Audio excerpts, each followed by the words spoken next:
Ladies and gentlemen, in case you did not notice, week 4 wraps up after tonight.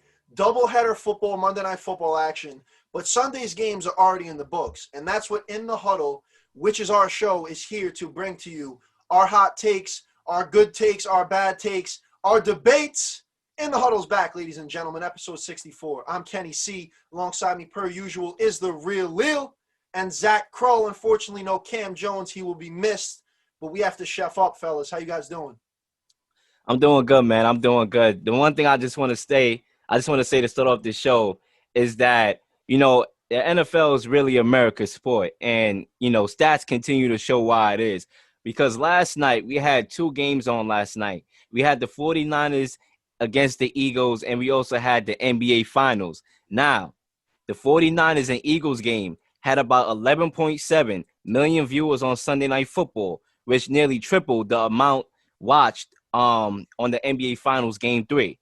So you're talking about a Week 4 game featuring two backup quarterbacks, both teams playing garbage, and that really outshines the NBA Finals. The NBA, y'all got some problems on your hand. The NFL looks like y'all moving forward. I'm ready Yeah, to get this show started. yeah, Will. Boys, first of all, just wanted to say I'm very happy to be with you guys tonight. Always good talking some football after just another crazy Sunday. But yeah, it's crazy, man. I did see those reports about the NBA Finals ratings dropping a little bit. Like, I'm just curious, like, why do you guys think that is? Like, some people think it's because of the election year. Like, other people think, it's because of, everything, that's been going on with the NBA and their marketing, like I think, football coming back. Like, why do you plain guys and think that simple, is? bro, Like, I think that there's a lot of people that just don't want to see LeBron win it. but don't you think LeBron is the NBA's biggest star? So I thought him being in it would improve the ratings, no? True, I think but people already know. Like my theory yeah, on it, my theory on it is that people already know who's going to win the finals. The yeah. thing that the NBA lacks, it what makes what's the detriment to the NBA is that there's not enough parity.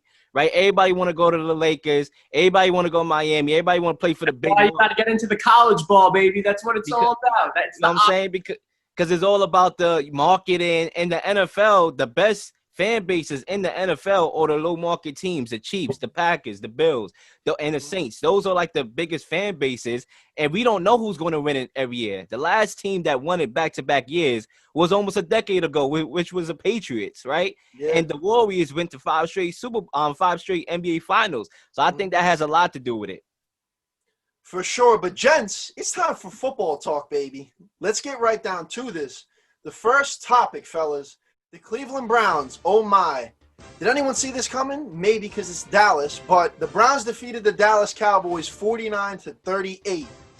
Is the Browns offense the real deal? Not the real deal, the real deal? Or is the Cowboys defense just downright bad? It sure ain't the real deal, and it sure ain't the real deal either.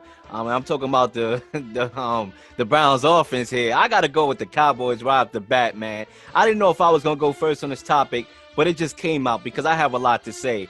First of all, Dak Prescott just made a record yesterday. He just broke a record. He was the first quarterback who threw for 974 passing yards in his last two games. He threw for 400 plus yards in his last three straight games. But however, there's no W in that. Like, where's the W at? That's how you know how bad the Cowboys defense is at 1-3. Not to mention the brother threw 502 yards in this game and he lost his game. All right. The Cowboys had the number one ranked passing offense in the league, and they are 1-3. That tells you all you need to know. I'm gonna keep this short. I come with the rebuttals. Y'all turn. And Lil, I'm going to piggyback right off that. I was hoping this was going to be a debate, so maybe Zach will take the contrary. But, I mean, you said it perfectly, and you got to hit him with the pure stats and the pure facts right here. Look, plain and simple, this stat tells you it all. The Browns ran all over them. They literally averaged 7.7 yards per rushing attempt. That right there should seal it, but it doesn't. They look straight up demoralized. They were unable to get off the field throughout the first three quarters. Cleveland, they ran the ball right down their throat the whole game. I think they had like 307 yards. Now, the stat that blew me away is 49 points, and obviously, like you said, Dak's balling out, but they dropped 49 points on you. Dallas has allowed 38 points in week 3 against Seattle, and then 39 points in week 2 against the Falcons. The final stat that I'm going to hit you guys with to end this. The only other time that the Cowboys allowed 38 or more points per game in a 3-game span was 1960. That's enough said. That defense is not the answer for the Cowboys. They gotta change that. It's not the answer.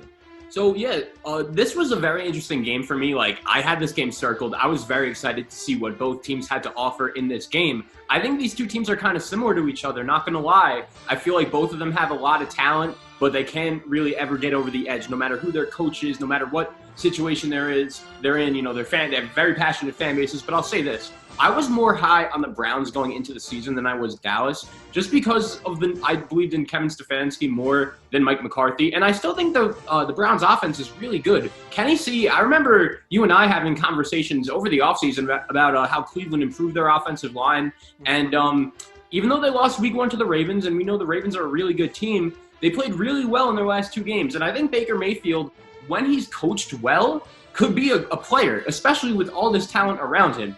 As for Dallas, you guys nailed it right on the head. You guys know I was not high on the Cowboys at all going into the season, and their offense has been significantly better than I've expected it to be, and still they should be 0-4 right now. So it's pretty crazy, but I'm not at all surprised. Mike McCarthy is never it. He's not a good coach. If he can't win with Aaron Rodgers, why would anyone ever expect him to win with a quarterback like Dak Prescott? Obviously, the Cowboys have some things going for them. The NFC. Now, I know Aaron Rodgers is a better quarterback than Dak Prescott. But the way how you formulated that, Dak Prescott is not the problem. The brother's having a historic year. He's actually making me kind of a believer with the weapons around him. I think it's. Let me explain like this. There's no doubt. Dak Prescott has had an awesome season, and I think he's been better than I've expected. I think he's a top 8 quarterback in the league right now. I'll tell you that right off the bat. There's some qualities of Dak's game that I just don't see that I see in other quarterbacks. And I'm not saying those other quarterbacks are better than Dak. I'll give you a prime example. Dak has had a much better season than Carson Wentz. I'm not even arguing that. He's been significantly the better quarterback. But I can never see Dak Prescott leading a team full of nobodies like Carson Wentz did last night into San Francisco and winning a game like that. As good as Dak has been, at some point you got to win. And I don't see it.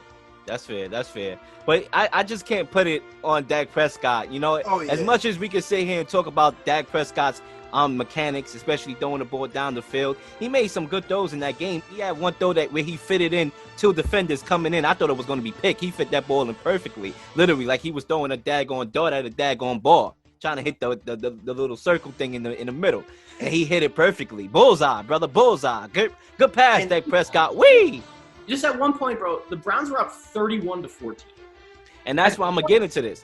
And that's why I'm going to get into my point about the Browns offense. Because, yes, you can sit here and say the Browns have a good offensive line. I'm not even say decent. They have a good offensive line. They have an excellent running game. Y'all already know, I'm not a believer in Baker Mayfield, and I would never be a believer in Baker Mayfield, especially the way how I feel about him. But they were up 41-14 at one point. Normally, when you're in that situation, you have to rely on the run game, which is the Browns' strength. So for them to give up 30 points to the Cowboys and almost have them come back, it took a trick play from Odell Beckham Jr. with some poor tackling on the defensive side of the Cowboys for them to put this game away. Otherwise, we could have been looking at another Atlanta Falcons game. Look, that's a great point, because you take out the 2 trick plays in the first quarter, first drive with obviously the Landry to OBJ, and then you take out that end around by OBJ at the end that sealed it. You take out those 2 trick plays, and Dallas literally wins that game. Okay, but let me say this though. I think people are forgetting, and Will, Will, when you say you'll never be a believer in Baker Mayfield, I understand why you're saying that, but let me just ask you a couple questions about this. I was never a believer in that guy. Never. Okay, number 1, he was good his rookie year. I don't think, right? You're in agreement. It was decent. It was decent. Turn that season around. Okay, it was decent. I saw that potential there, and I think Cleveland is one of the 5 most talented teams in the AFC. People just forgot that Odell. Roster-wise, yeah, I can say that. People just forget how good OBJ is. I don't think it's people forgot how good he is. You guys are saying if those plays didn't happen, the Browns maybe wouldn't have won. But here's the problem though. But they did happen. But here's the problem though. OBJ, I know last year they had their problems with the chemistry. He wasn't at the OTAs, this and that. But bro, like if you have that talented of a offense, OBJ has to show up consistently every game. You're right, but Can't that's just drop it's- buck 54 it's one not week even- and then go silent it's- the next. Hold up, it's not OBJ. It's not OBJ's fault why he has been non-existent in that offense prior to this game. It's because Baker Mayfield don't know how to hit him. He's Right. not a downfield thrower of the football. It took trick plays for them to get this brother involved, and everybody's acting like, oh, we solved the OBJ Baker Mayfield issue. No, you had to literally do a fake arm handoff to get him the ball so he can utilize his skills. Now, when teams like the Steelers, one of the best defensive lines in football, when they stop tame the running game, can Baker Mayfield sit in the pocket and throw the football down to OBJ and Austin Hooper and all them other wide receivers, Landry, all them great wide receivers they have? Hell no. I'm not buying it. Okay, I have a couple counters to that. Number one, I think Baker Mayfield, people are a little undervaluing. I think Kevin Stefanski has done an awesome job. He since did. He is. he got to Cleveland. Like, No, I think the play call's been It's significantly definitely. They 3-1. It's not Baker Mayfield that's Right. got to the 3-1. all I'm It's saying is, Kevin Stefanski. all I'm saying is it's 4 games for Baker. I think that Kevin Stefanski is showing us signs right now that he knows how to run a team. Keep in mind, this is the COVID offseason, man. You know, it's very hard to be a first-year head coach in the league right now. For And he's sure. done a phenomenal job. And he turned around Kirk Cousins was very good under him. And look how he looks now, man. Like, he doesn't look the same. So I think Kevin Stefanski is a legitimately good coach. Like, he's trending that way. And I think Baker Mayfield, as the season goes on, with the weapons around him and the improvement of Cleveland's offensive line, I think he's in a really good position to succeed. And if he doesn't, you're right. Like, he probably won't be back next year. But, like, he is the former #1 overall pick. He has a ton of talent. And I think, Cleveland's defense aside, I'm just talking about their offense right now. I think their offense could be really good. And we saw that yesterday. I'll say this. I think they're definitely improved since last year. Like you said, Zach, you and I talked about this in the offseason.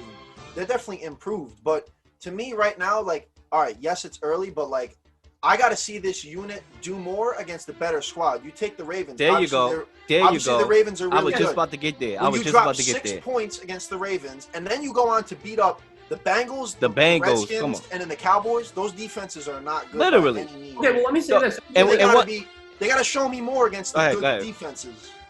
That's funny you guys say that because next week I'm already looking ahead at the schedule. Cleveland, huge statement game, home against Indianapolis. The way I'm hearing it, you say you're not high on Indy, you're not high on Cleveland. It doesn't really sound like you are to me. My thing is, though, I was about to get to this point. I say all that to say, I still think the Browns will make the playoffs because as I pull up their schedule right now, this is easier than a fat kid eating a box of cake at a daggone restaurant, at a cheesecake factory. All right, they got the Colts at home. That's a win in my opinion. The Steelers, you can mark that an L.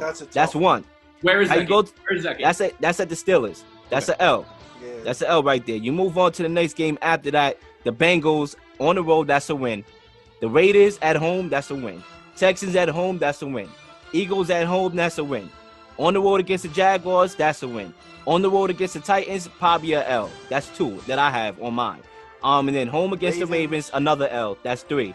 Then on the road against the Giants, that's a win. On the road against the Jets, that's a win. And you end off home against the Steelers. That could be a win or a loss, depending on who's the starters playing. So that's about 4 losses at most, which they're already 3-1 now. I had them going 11-5 with their schedule. They're going to make the playoffs. I was just going to say, I think the 3 of us picked the Browns as like that last team to probably make it. Yep. So given the schedule and given the offensive talent, and they do have a pretty solid defense when healthy, they definitely could make some noise. But I just want to see, like you said, Zach, it's going to be, is this offense legit or not when they play the Colts? That's definitely a solid point. One other thing I want to say about Cleveland that is kind of, making me feel confident, and you guys are totally 100% right when you guys say, yeah, they've kind of beat up on weaker defenses. I get it. But at the same time, look what this Cleveland Brown team was doing last year at this time against bad teams.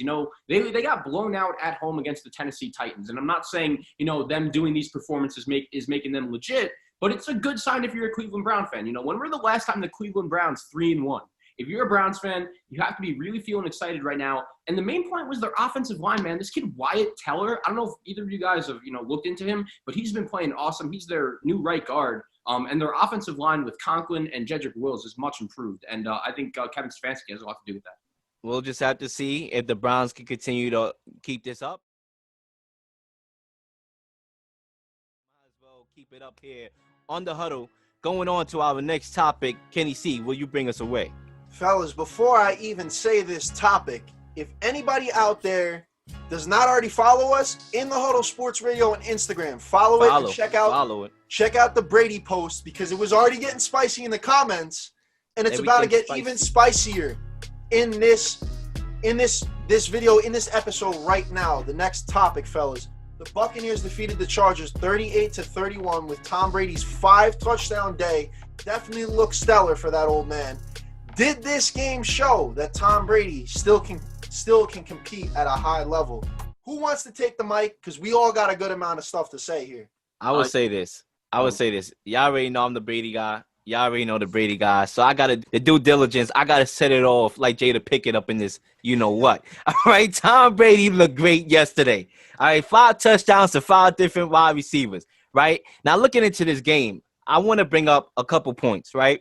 Yes, we all know how dismal the offense looked in the first half. I'm not going to lie. I was a little bit nervous. I was over here like, you know when you bite your fingernails, all right, during a football game, you know it's about to go down.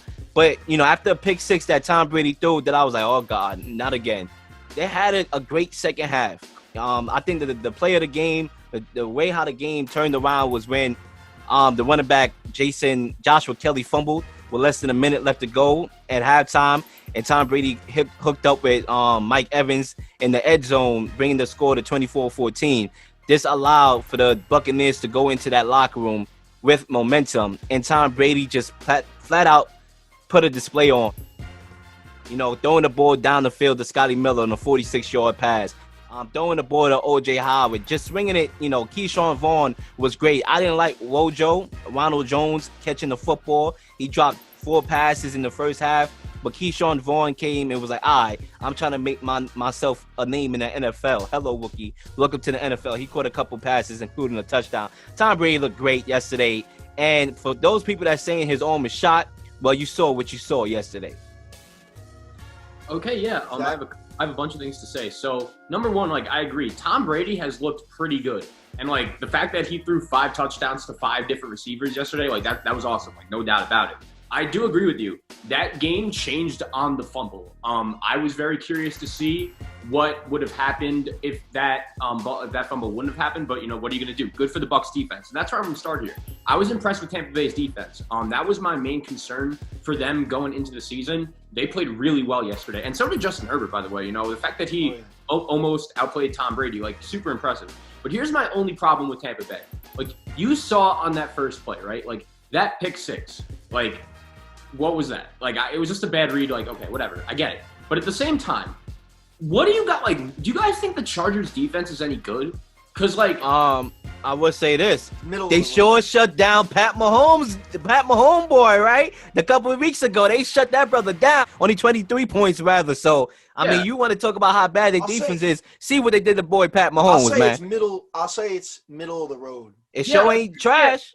Like, here's the thing, Will. Like, it was a very good win, and it's like it's an encouraging sign. Like, no doubt about it. It's just like, show me something by going into Chicago and winning on Thursday night this week. I'll say this. I would be more impressed with Tampa Bay going into Chicago, winning that game, than any win they've had so far.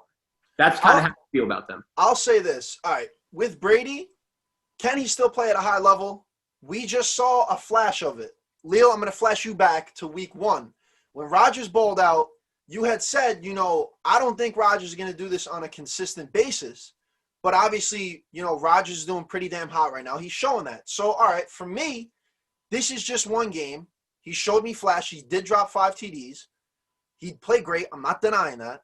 Changed it around the second half. But for me, I want to see if he could be consistent with the play. Because we saw week 1, didn't look too good against that really good Saints defense. It's not even that. They had no chemistry.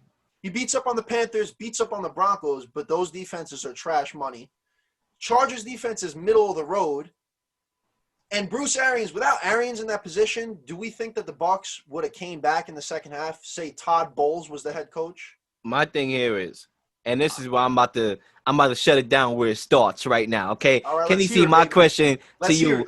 You talking about, I don't know, Brady can do it on a consistent level. Let's remember. Let's not act like we didn't see Mike Evans on one leg, hopping on one leg in that game, and still blow the lid off that defense. They couldn't even guard a guy on one leg. The brother Moss dudes. Scotty Miller wasn't 100% healthy. I didn't even know he was going to play. He still burnt them for a 46-yard pass. They lost O.J. Howard, probably out for the year. I don't even think that's going to affect the Patriots tight end position because you still got depth. You got Cameron Brate. Now, as soon as Rob Gronkowski get his feet wet into the offense, he will be a bigger factor. Right now, it looks like the brothers running through quicksand, all right? But they have depth. So I don't think you saying, I got to see this from Tom Brady. I don't even have to see it on a regular basis from Tom Brady because they do have a good defense. I'm sorry, can I just say one thing really quickly? And maybe this will explain my kind of argument to you on Tom Brady. Okay. I think the reason why the Buccaneers won yesterday, and this is a compliment to Tom Brady, is because Tom Brady, he's the GOAT. He just outsmarted them. The Chargers are not a well-coached team. And I think Brady was I just think Brady was just like, all right, I'm just going to use my mental mind. He was probably thinking, bro, they were up 24-7. I think I'm going to pounce on them. And ultimately that's what happened. I don't think you can make the argument that the Buccaneers' weapons could be great without Tom Brady because look at what they've been the last couple of years. My thing is with Jameis Winston. So Tom Brady is. Let me just respond real quickly. And then you go ahead, Kenny. I'm making short as possible. No problem, my thing is, you bring that up. My thing is, yes, the talent is there on the Buccaneers. All right, let's exclude Brady. Before Brady came there, one of the reasons why Brady wanted to go to the Bucs outside of being on the East Coast where his son living in New York was because he knew they had talent. It was just about him being that X factor to take that talent that didn't know how to win yet, using his credentials, a 6-time Super Bowl champion, and say, listen, y'all got the talent. Mike Evans, Chris Godwin, best receiver tandem in the league. With the coach. And a good coach and a good defensive coordinator and offensive coordinator. All right, I'm going to be that X factor. And in moments like this, when we are down 24-7, I've been there before on the biggest granddaddy of them all, the Super Bowl against the Falcons. I'm going to be able to sit there and be calm and lead y'all to where y'all need to go. I'm that missing piece. Now, my one level of concern here is, all right, yes, obviously Brady is the GOAT, outstanding quarterback IQ. Like you said, Zach, without him and like I said, Arians, there probably wouldn't have been this type of turnaround. But when we look at, all right, and we answered the question too, for me, can Brady play at a high level? I want to see more, just like we had to see more with Rodgers. So that's where I stand with that.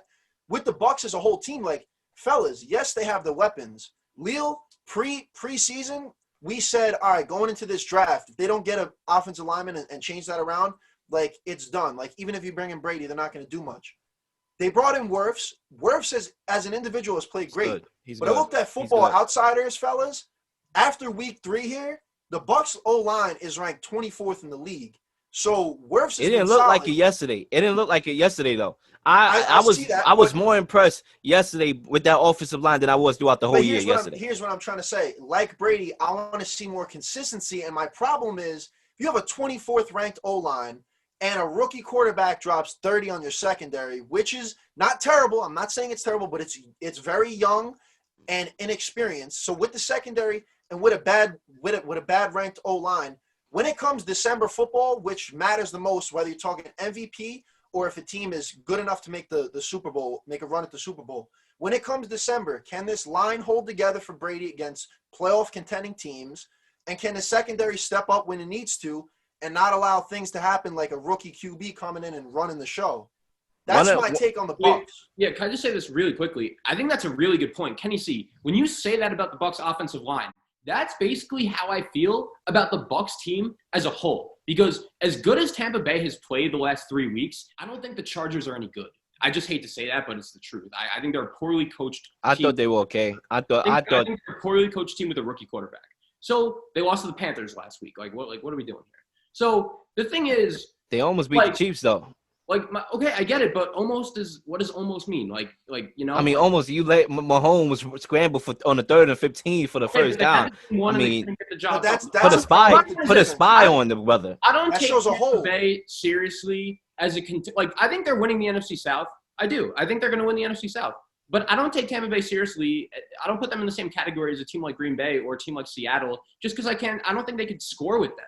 And I think when we've seen Tom Brady against good teams, over the last year and a half, I haven't seen And- him. and- I and haven't seen him show the All ability. right. before. This is Let what me I'm trying to bring add this on up. to, Leo. Let me bring. Leo. All right, go ahead. Let me add this Go ahead, on real boss. quick. So, Leo, historically, as we look at Brady, obviously he has had a top 5, top 10 O-line with New England. Not the past few years, but like in his prime, he had a top O-line blocking for him. Now you take a line that, yes, they could improve by the time December comes, but they're 24th right now. And Brady historically, like against the Broncos, why was Brady struggling? Because of the pass rush. When you have Von Miller and Chubb coming at you, and obviously they had DeMarcus Ware and a bunch of different guys throughout the course of the past 5 to 10 years, like the pass rush with Brady, once you get him out of the pocket, bro, like we can all agree, the man's obviously not athletic. He doesn't need to be because that's not his play style. But the point is, if you get a pass rush on a beat-up line, Brady's not going to be able to win you many games unless that line can block. If the pass rush is there and people are in Brady's face, we saw it with the Saints, he's going to struggle. My thing here is, though, the offensive line looked fairly decent yesterday. Now, another thing, too. We seem to underestimate the fact that Tom Brady gets the ball out of his hands quicker than you could blink and say, hello. All right, the ball is out of the brother's hands. It's gone. So that makes up for a lot. Knowing a guy in Tom Brady that has the ability to get the ball out of his hands. And if you've been watching the Buccaneers the last couple of weeks, it's not that no risk it, no biscuit. You know, Bruce Arians was more concerned about a biscuit. All right, screw that. We're going to run the offense the way how Tom Brady feels comfortable running the offense. And that's exactly what they've been doing. How many running backs was involved yesterday? Shady McCoy, Rojo, Keyshawn Vaughn. That right there is letting you know we getting the ball out of Tom Brady's hands fast. And now you have guys that's going to stretch the football field. You have weapons. Chris Godwin didn't even play yesterday. That's their second best wide receiver.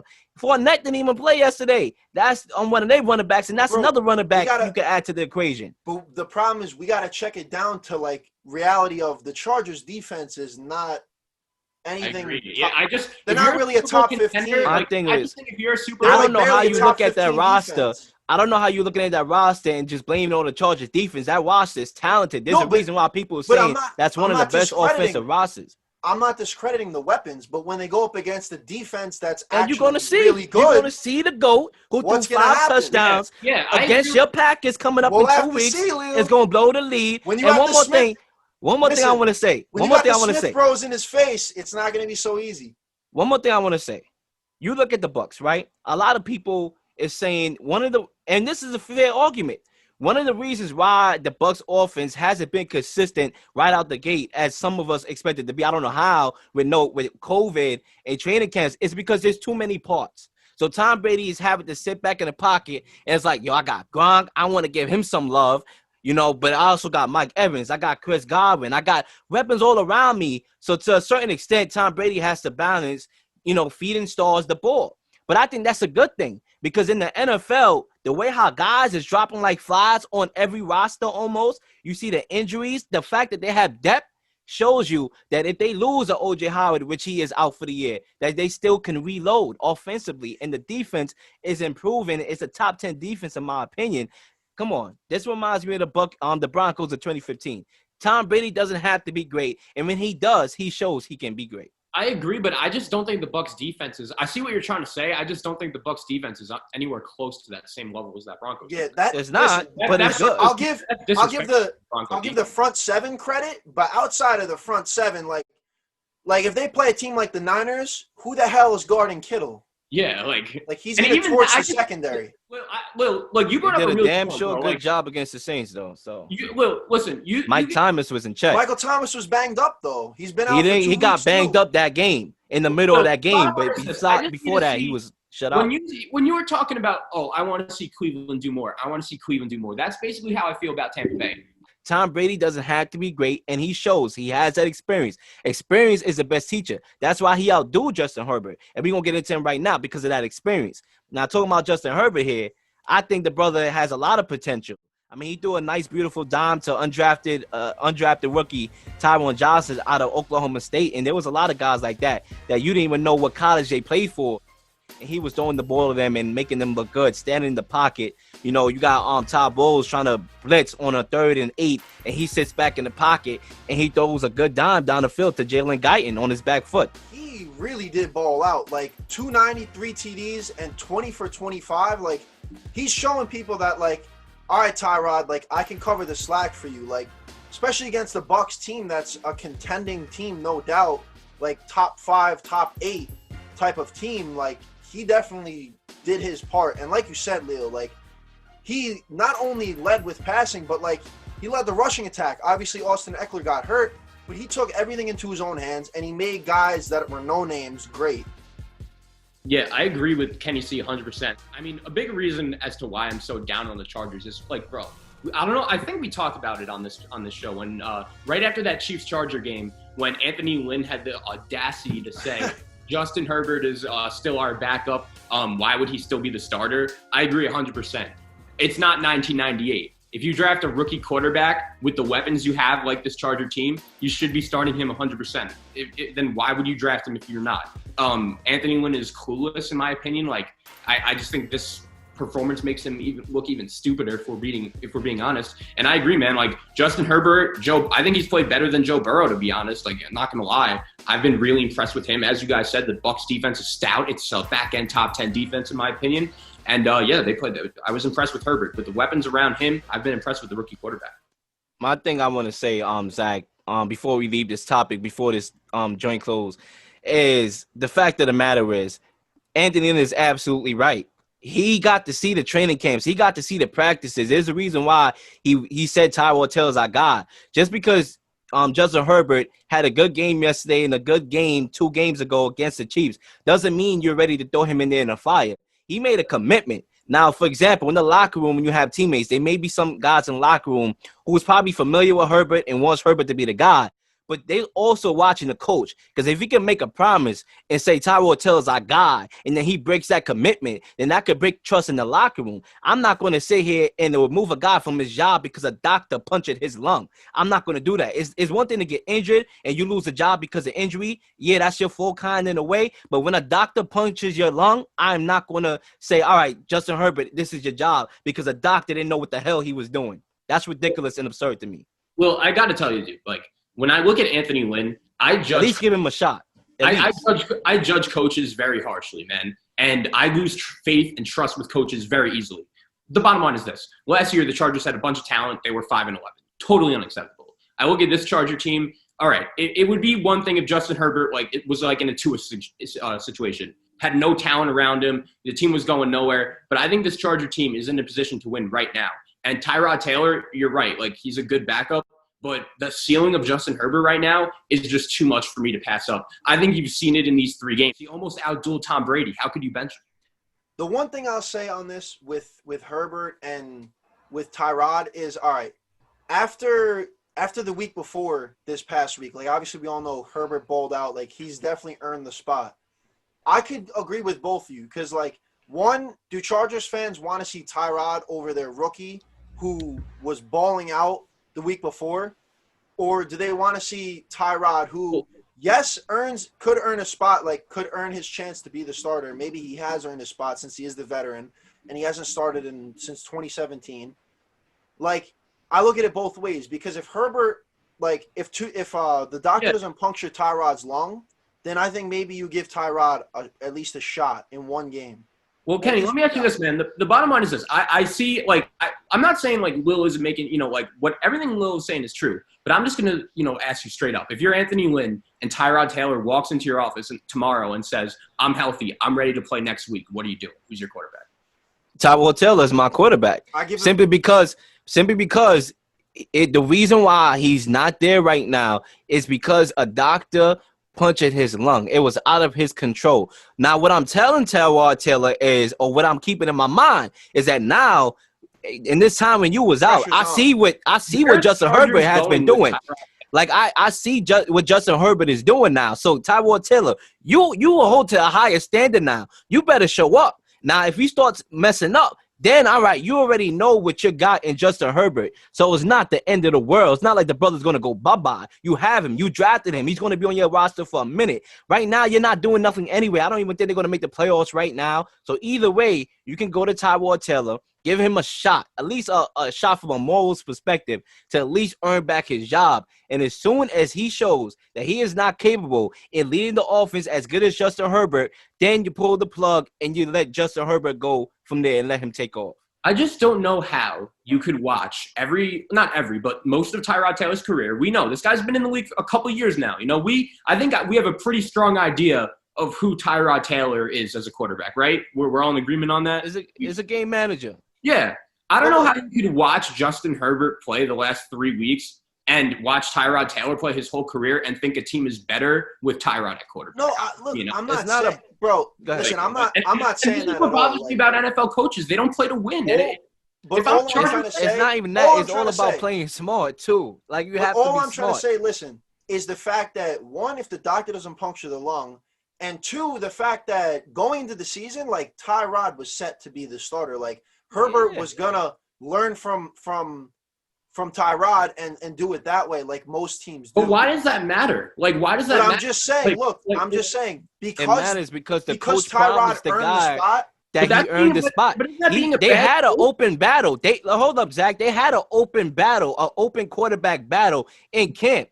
Tyrod Taylor did something, and Justin Herbert showed something in which the Anthony Lynn said, all right, that's our guy. That's right there's our guy. He said he's a starter for a reason. So we seeing in hindsight, you know, what we see, which is a guy that can make plays. But let's not act like Justin Herbert. And I'm not trying to – you making me go in a route of trying to discredit the brother. I love Justin Herbert. I think I agree. He do look better than Joe Burrow at this point. Not to say that because we all know Joe Burrow don't have the weapons around him. I'm pretty sure he would look better too. But he's been balling. Justin Herbert been balling. I'm not taking anything away from the brother. But let's not forget, the brother was 4-8 in Oregon. 4-8 in Oregon, and he's 0-3 right now. So yes, he played good, but that's not even translating. 4-8 in Oregon. That was 3 years ago. That too. That was 4-8 in Oregon. And my thing is too, he's 0-3 in the NFL. So how good he's playing is not even translating the wins anyway. So you saying how better is he than Tyrod Taylor? He's 0-3 as a starter. Okay, but all I'm saying. But look at what Tyrod did week 1. If Randy Bullock won the game, he loses to the Bengals. He won the game. Bengals if he makes he won the game, and that's on Tyrod. Okay, I get it, but the 1-0 is better than a 0-3. Right, I get it. I just at the same time, and that's the thing. And that's the thing, Zach. They're not bringing in. They don't want Justin Herbert to start right now because of the wow. We know Justin Herbert is going to bring the wow. And Tyrod Taylor is going to bring the conservative. But right now, all they want to do is just rack up wins. Justin Herbert is 0-3. Okay. Tyrod Taylor, he doesn't turn over the football. Right. I get it. The reason why I'm just very critical of the Chargers right now is this. I think when you're an NFL head coach, right, and Anthony Lynn is under pressure, the Chargers last year were going into the season, were one of the top contenders in the AFC. Will, you remember 2 years ago they played the Patriots in the playoffs? Oh, we got all this talent. And they are a very talented team. There's no doubt about it. But going into last season, they were awful. They went 5-11 with that roster. There are no excuses for that. So you know what that means? That Anthony Lynn, I think, and if I'm the owner or the GM of the Chargers, Anthony Lynn was kind of on the hot seat going into this season. This team is, no matter who the quarterback is, the team is way too talented not to be any good. And I understand you're right. Herbert hasn't translated it to wins yet, but I don't understand how you could look at Tyrod and say he gives you a better shot than Herbert. Herbert has fallen out. He's been better than Joe Burrow. He's been better than Joe Burrow. How are you going to put him on the bench? I don't get it. My last point before we move on to the next topic is this, Zach. Either way, Anthony Lynn is probably on the hot seat. It's not going to change. He may lose his job on Black Monday. It is what it is, whether or not it's Herbert or whether or not it's Tyrod Taylor. He's probably going to be effed. All right, he's probably going to be effed either way. But I would say this. I'm more of a guy that I stand by my morals. Right? And yes, I would love to see Justin Herbert go. I'm not a Tyrod Taylor fan. I want to pay no money to see Tyrod Taylor. I would pay money to see Justin Herbert because the brother can ball. But I stand on principle and morals. The brother had his lung punctured by a doctor, and that's why he lost his job. I'm not going to jump ahead and say, all right, throw him in there. Let's go. I have morals. That's how I was raised. So I'm not going to sit here and say, all right, his lung is punctured, throwing Herbert. Nah, the brother let him earn his shot back. And if he messes up, you got the star right there waiting to be unleashed. And you just unleashed it, bro.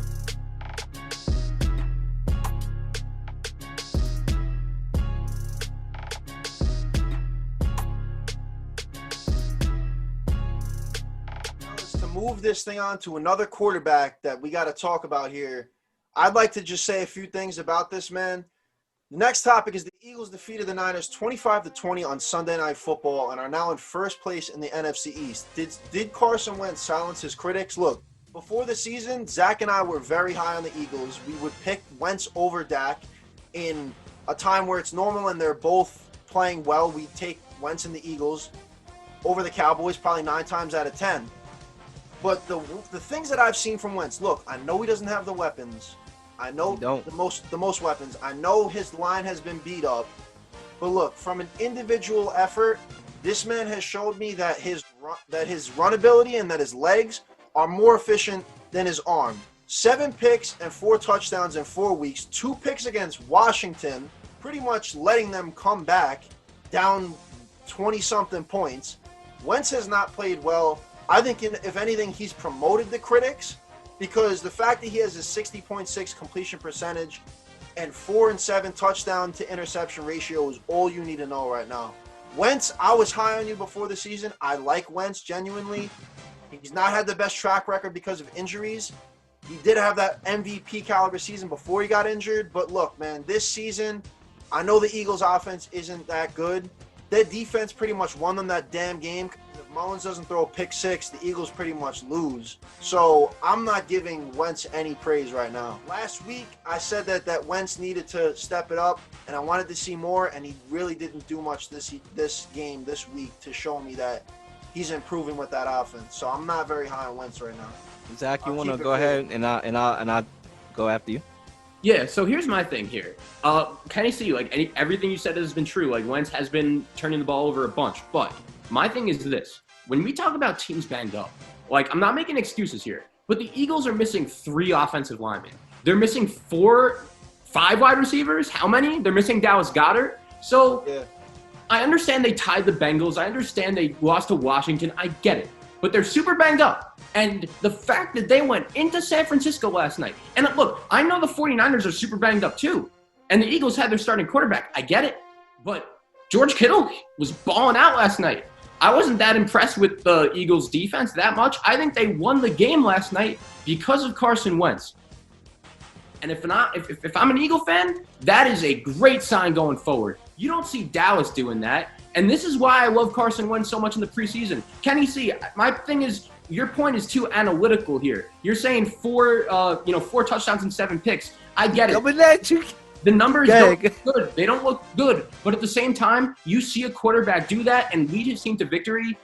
The exact opposite you see of Dallas. And last year, when Carson Wentz, that Eagle-Cowboy game, I reference it all the time. The Eagles were super banged up, and still this guy just found a way to win for his team. And I'm super impressed by him. And last night, the coach's pedigree, this is a Super Bowl winning coach. Carson Wentz is hungry. I haven't seen any other team in the NFC East show me the battle and the toughness that Philadelphia showed me last night. So I was impressed. I gotta throw a few claps for you, Zach. You said it perfectly, bro. I don't even know if I can actually, sound even better than that. I think you're right. I think Kenny C, I think you're really kind of on the analytical side. From what I saw yesterday, Carson Wentz, yes, the offense is not great. It is not going to be. They lost 3 offensive linemen. They top 3 receivers is not playing. So we can't expect Wentz to show the Wentz of old where he was in the MVP discussion. It's not going to happen. Now, granted, Kenny C, your point may be, well, we saw what he did with less. The same thing we saw this year. We saw what he did at the end of the year. It's different when you fighting for a playoff spot, all right, compared to early in the year, too. That's a whole different animal. So right now, Carson Wentz in that game yesterday, he made enough plays to get that team the victory. He had a nice deep pass, 42-yard pass to Travis Fugum. And has anyone ever heard of him? Has anyone ever heard of him? I had never heard of him. I didn't know Old Dominion had a football program. You know what I'm saying? I didn't know that either. He had the most receiving yards on that team. Ferger did with 57 yards. 57 yards, the most on your team. I mean, they was missing a whole lot of guys. And listen, he made a couple plays, a 2nd and 18 when he rolled out of the pocket and he threw a nice ball over there. So he made just enough plays to get them that victory. I would say. That's my problem. Like, given the weapons, yeah, he doesn't have a lot, but through 4 games, his passing has not looked effective at all. Like, if anything, the rush attack, his rush ability has been far more lethal. He tied the damn game up and forced overtime against the Bengals. The Bengals doing what? Running with the football and diving to the pylon to force overtime. He's not been good passing the football and that's whatsoever. my thing. And this is why Carson Wentz, matter of fact, Kenny, see, we looking at the same guy, right? We looking at Carson Wentz. All three of us, we looking at the same guy. But me and you, Kenny C, is looking at him different. We looking at the game, we looking at the eye test, and you have a different perceived notion than I do. Your perceived notion is he has fallen off. And the stats may show that. The stats may be in your favor. But for my eye test, I see a guy that has heart. I see a guy there's nothing there around him. There's nothing there around him, and he's still making enough plays to get victories. And victories is going to count, especially in this NFC East, which nobody's trying to win. He's actually diving for balls, diving for first downs. He blocked in the game on Sunday. It was a play where he was blocking. He's not killing them with the arm right now, but he's showing every other way to try to make a play for the team to live to see another day. And I think once he gets, bro, I hate to say it, as much as I love Doug Peterson and the Eagles, their player development over the last couple of years has been awful. Alshon Jeffrey, Deshaun Jackson, they're not great, but they're better than what they have right now. And I think the fact that you see Carson Wentz, Greg Ward is a good receiver. I've been really impressed with what he's done over the last couple of years. Zach Ertz, the 49ers shut down Zach Ertz last night, and still this guy was able to get the job done, and I was super impressed. Lane Johnson got hurt early in that game. That's another thing. And the fact that he did it on the road against the 49ers defense, who I understand is banged up, but that's still a defense under Kyle Shanahan and Robert Saleh, super great leadership that went to the Super Bowl last year. So, I was just super impressed with the performance overall. And I'm not saying Philadelphia is a Super Bowl contender or anything. Yeah, I think obviously, I was going to say, they have to show me more. But in terms of, the bar is so low right now. The bar is so low right now to win the NFC East. But that's the thing, though. The NFC East sucks. The Redskins are 1-3. The Boys are 1-3. The 0-4 Giants, we don't even have to talk about them. So, Wentz he hasn't faced the best competition, and he still has bad stats. Okay, but that's kind of a weak way to go, Kenny. See, I'm not gonna lie, because the reason why I say that. So how does that translate to him being this superstar? He's playing. But right now, when you look at, I'm sorry. I just think Dak, he wouldn't have been able to show that. Stats are one thing. The bottom line is this: the only stat that matters in the end is W's. That's the bottom line. And literally, you're right. Carson Which they have one of, though. Haven't been great, but I don't think it's fair to really judge him too much on these stats because who is he playing with? That's what I'm saying. These are guys that we don't even know what colleges they're coming from. We finding out that, they had a football team? That's who he's throwing the ball to. Eagle fans, I'm sure you guys have heard announcers say this over the last couple of weeks. If there were fans at the Eagle-Bengal game when they tied, the Eagles would have been, booed off the field. And that's true. The Eagles fans, they don't care. They just want something to cheer about. They want a winner. They don't care about stats. Doug Peterson doesn't care about stats. They just want to see a winning product. And that's how they play. Say the fact that he went on the road last night and got the job done, that was super impressive. They're obviously going to have to do a little more. When they face Dallas, huge games. Yeah, I just have my thing here too is that tie that everybody is laughing at against the Bengals, or how could you tie against the Bengals? That's the reason why they're in first place right now. So right now it shows that they don't care about the flashing numbers. They just want W's. And that tie right there by Doug Peterson and everybody got on him. Oh, why you didn't go for it? Why you punting the ball? Why you didn't try to field goal? They listen, we play in the NFC East. The analytics show that we can actually still win this division, no matter how bad we are playing as a team, as a collective unit. So let's go in and get the tie. And sure enough, the tie is the reason why they're in first place. And Carson Wentz showed why, he has heart. That's that you can start with having heart, and then the talent. It's not like the talent is going to run away. He didn't forget to play football overnight. A guy that talented in the MVP discussion didn't his skills didn't leave him. God didn't say, all right, I'm gonna take my talents back. He still has it. He just needs the weaponry around him in order for him to showcase that talent. And I said, I like Carson Wentz, and I agree. He has great heart. Obviously, he puts the team on his back, but I just have to see more with effective passing. Like you guys are saying, he makes these no-names look good. Yeah, but those are on a few plays. The stats overall, he just looks bad. He just looks bad. He doesn't have the weapons, but if he's that good of a quarterback to make no-names look good, you have the stats. it goes to the way how life works in general, Kenny C. If you're born into a rich family, chances are you're going to be doing better because financially you already had the bar set high for you. If you come from nothing and you come from the sandbox, chances are to get to the top, the billionaire status, you're going to have to do a whole lot. And it's probably not going to look good all the way through. It's going to be some bumpy roads. And that's what I see Carson Wentz coming from the sandbox, nothing around him. All right, he got to do more compared to a Pat Mahomes who got the whole, the general manager, the coach, Tyreek Hill, the cheater, the daggone Kelsey. I mean, all around him. And Lamar Jackson, too. Well coached, well coached organization. Wentz doesn't have that right now. And on the other side, too, to give the 49ers a little look at, this guy Nick Mullins was just straight garbage. I mean, let's call it like it is. He was straight garbage. I mean, he made some throws. He made Jimmy Garoppolo look like Joe Namath yesterday. He had that horrible pick six, missing wide open wide receivers. The brother just looked terrible. And I'll be shocked if they go back to him going forward.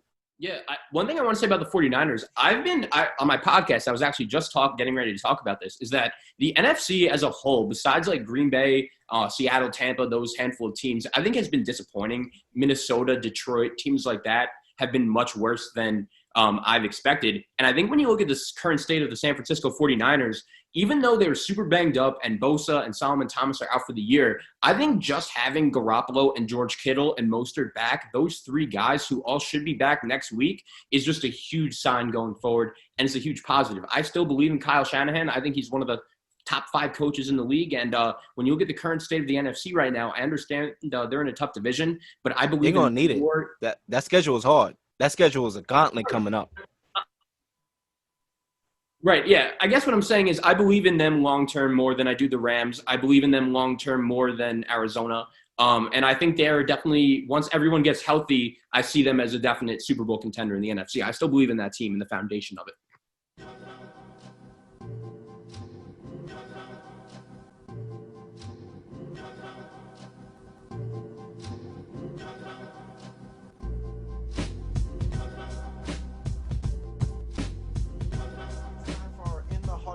Segment.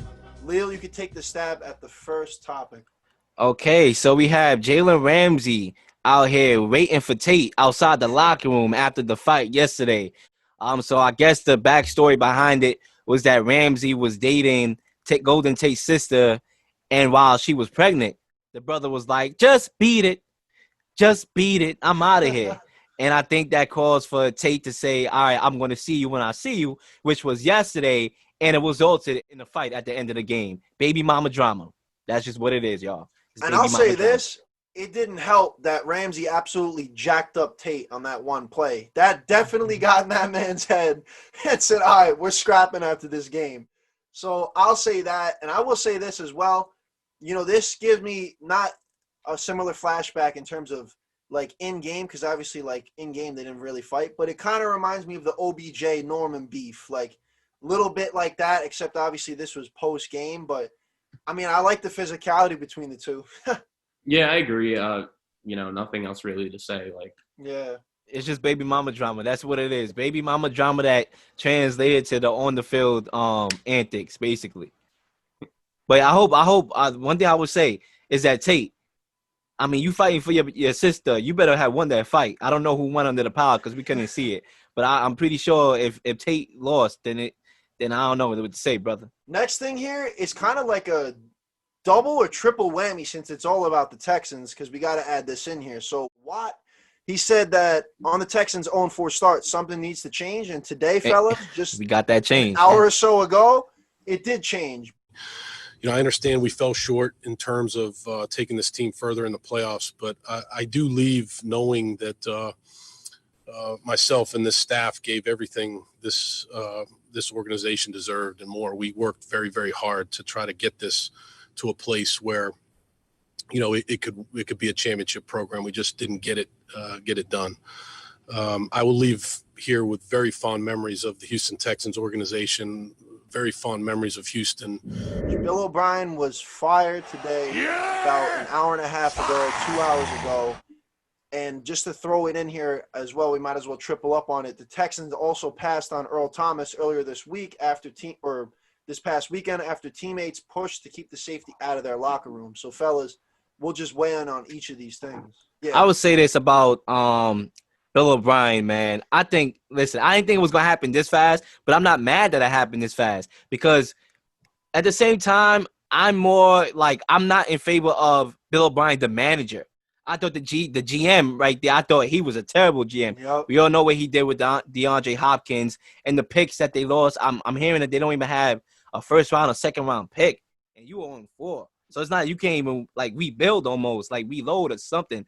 So he's a terrible general manager. I thought he showed signs of being a terrible coach too. I lied the playoff game against the Kansas City with that fake punt debacle. Mm-hmm. And honestly, this is a good thing for Deshaun Watson. I think he benefits the most. I'll say this real quick. You literally hit the nail right on the head. The problem with Bill O'Brien, I don't think was his coaching. I think it's the fact that when you try to juggle being a GM and a coach at the same time, like it doesn't check out. Like you're not Bill Belichick, bro. Like I don't know where the thought process was there. And I just think that was detrimental because he couldn't put 100% effort on his coaching. More so he had to worry about being the GM and making a stupid move like trading Hopkins. You brought up a good point, Kenny C. You brought up a point that I don't even know if you thought you was going to bring up. Like, it kind of like triggered my brain. When you brought up he thought he was Bill Belichick. Let's remember, he coached under Bill Belichick. So he might have thought he was pulling a Bill Belichick move, trying to take his move by getting away the best player because the Patriots know how to get rid of great players and rebuild. He thought he was probably doing the same thing. I never thought from that perspective. But guess what? You can try to imitate, but you can't duplicate. Zach? Yeah, I think for me, like, just looking at this, like, I think we all knew from the beginning, like, this was happening. I kind of looked at the Houston Texans in the preseason as soon as I saw their schedule, seeing that they opened up with Kansas City and Pittsburgh and the Ravens, I was like, damn, like, this could get really bad really quickly. And I kind of let off hope for Deshaun because he's that good. But I think there's a reason why Deshaun Watson, when he signed his contract extension this offseason, only signed for like 5 or 6 years when you look at other quarterbacks like Pat Mahomes who signed for 10 years because he doesn't want to, it looked like to me the Texans ownership. I was personally surprised that Bill O'Brien got fired today just because like the higher powers in Houston gave him so much power and so much authority. Exactly. I don't know like if a home loss to the Vikings was really like going to be like the turning point for him to get fired. So I agree with you, Will, like when you say like, oh, like, I'm surprised, but I'm happy. Like, good for Houston. Yeah, like, I agree. They get a new coach in here, like a Sean McVay type, like a sick offensive mind. That is a very appealing Eric job. Bieniemy. Eric Bieniemy. Yeah. And the fact is that, like, just one more quick point. The fact is that, like, when you look at this Houston Texan team, you guys say, like, it sucks. They don't have any draft picks. And, like, I get it. But I do think if you get a capable coach in there with a quarterback like Deshaun Watson, there's enough talent on this team with good coach and good quarterback play to possibly get them over the hump even without a first-round pick. That's also the problem, though, like, exactly right there. Like, I don't know where this man got it in his head. I don't know what resume he thought he had, but, like, why would the team give him the power? Do anything about that now, you know? Be a GM and a coach. You know, we know that. But that's what I'm saying. We know that. It was a mistake for them to do it. And I think ultimately – that's the downfall of him being a coach is that he had to worry about being a GM. Yeah, and like a lot of people can't handle that. I don't know why they gave him that much power. Yeah. I will say this. To go to the next topic of the Texans here with Earl Thomas is, look, there's a story that I heard, right? Because Earl Thomas, we all know he act up in a lot of places. He act up when he was on Seattle, sticking up the middle finger at Pete Carroll. We all know that fallout with teammates on the Ravens, and people was like, oh, why would you give away such a talent like that on the Ravens? We know why. Guys want, guys that are team first players instead of individual players first in their locker rooms. And there's a story that I heard from a friend who worked at a TV station in Texas. And he was in grad school at Syracuse. And he told me, he was like, listen, there was this one girl I worked with, and she was like a diva girl. Like, she didn't want to be told what to do. I tried to give her advice. She didn't want to listen. She gave me attitude. She gave me like stink faces and all that. She was a hard person to work with. And then he got a job in Texas. So she applied to that same job a year or two later. And the guy noticed like, yo, shorty went to your school in Syracuse. Do you know her? Which can you tell me about her? homie had a field day. He was like, "Oh, word, okay, I can tell you a lot about that girl." Wow. That's why you always play good where you are, and you always be good to your friends and your teammates around you, because you never know who's watching and who, what can be told. And these guys, Look, they didn't want a guy like that in their locker room, and I don't blame them. I'm going to say this to you, Leo. I honestly, I was 50-50 when we talked about the debate, like, should the Ravens should have cut him. I said no. And I'm going to stand by that only because of this. I really got a lot of insight on ET3 Earl Thomas as a person from the brand new podcast that just started up by Chris Collinsworth. He had Richard Sherman on the first episode. There's only one episode. But he basically interviews Richard Sherman, asks him different things for 40 minutes. And they brought up Earl Thomas. And this guy played with Earl Thomas, obviously. Like, they were bros in Seattle. And he brought up so much insight onto who Earl Thomas is. It may look from an outside perspective, because we're only looking at what the media tells us, that ET3 is this head case sort of guy, like he's not a good team player, this and that. But Richard Sherman actually brought into the light that Earl Thomas as a guy, like, from everything from the offseason, like offseason workouts, to training camp, to the practices, Earl Thomas has such a competitive nature and he holds himself and his team and the players around him to such a high standard that it may look like he's playing maliciously, but he's really just that competitive. He had like the Jordan complex to him. Yeah, let me just say this. And it brought a new light for me. Let me just say this. I think Will was going down the same path. When I look at this man, like, if he was good and if he wasn't a problem, I just flat out think a team would have signed him already. The defense in the NFL right now isn't very good. So Richard Sherman could just, come on and say that. It really doesn't mean much to me. No, but it doesn't mean much. Like, you got to listen to the podcast. Like, bro, like you falling for the okie doke, bro. I don't think a podcast is going to change my views on this guy. But this is a guy that played with him. The NFL is all about. Played with him for a number of years. Okay, but what else is he gonna say? Is he gonna bash him? No, like, nah. It's not the great American bash. Richard Sherman to me seems like a guy that keeps it real. And that's one person's opinion. Yeah, and that's one person's opinion though. That's Richard Sherman is not like, he's very smart, but he's nuts. Like, I can understand. You will have a fair point, Kenny C. If you was talking about let's say Earl Thomas being on a non-contender. He want the best out of his teammates, trying to bring out of them. You can look at Jimmy Butler in the NBA. People, that was that notion of Jimmy Butler. He was this hard guy to play with. When he was playing on the Timberwolves, that sucked. When he was playing on the 76ers with all that talent, that sucked. But as soon as he came to Miami, that notion went out. All the brother wanted to do was win. We can't put ET3 in that same conversation because he was playing with the Ravens, who was a championship contender. Seattle, who was a championship contender. So I'm not buying it. I'm not falling for the okie doke, man. I just wanted to give that insight, but it's fine. The last topic here, fellas, before our final topic, because we are running low on time on this video, but I'll just say 5 minutes left. So we talked about Bill O'Brien, getting the needle and becoming fired. And my question to y'all fellas is, who should be the next coach on that list? Which head coach should be the next one fired? Adam Gase, Matt Patricia, or Dan Quinn. Those are your choices. And we're each going to take a guy here. So, Zach, we pretty much gave you the guy because we figured you were going to go with him anyway. But if you want to take Adam Gase and break it down, because you are the Jet fan. Yeah, I think for me, honestly, I could answer this question with really any of these guys. I think when you look at it, Adam Gase is not a very good coach. Matt Patricia should be ashamed of himself. That Lion team has a ton of talent. And the fact that they, are winning by 14 plus and just can't get it done, like, super valid point for him. For Dan Quinn, like, he should have been fired last year. And Adam Gase should have never been hired. I think the Jets are wasting Sam Darnold here. I think you saw in that Bronco game, he showed some flashes, but he's kind of like Carson Wentz. Like, he just has nothing around him. No good O-line, no good receivers. Not a very good head coach. I think Sam Darnold is a guy that if, let's just say, the Jets get the number 1 pick and happen to take Trevor Lawrence, I actually think he could be a good quarterback somewhere else. So that's why the Jets have to fire Adam Gase, is that you're seeing a guy that has talent in Sam Darnold. He has potential. He could do some things. Like, he had that sick run. Adam Gase has never called an RPO the whole season.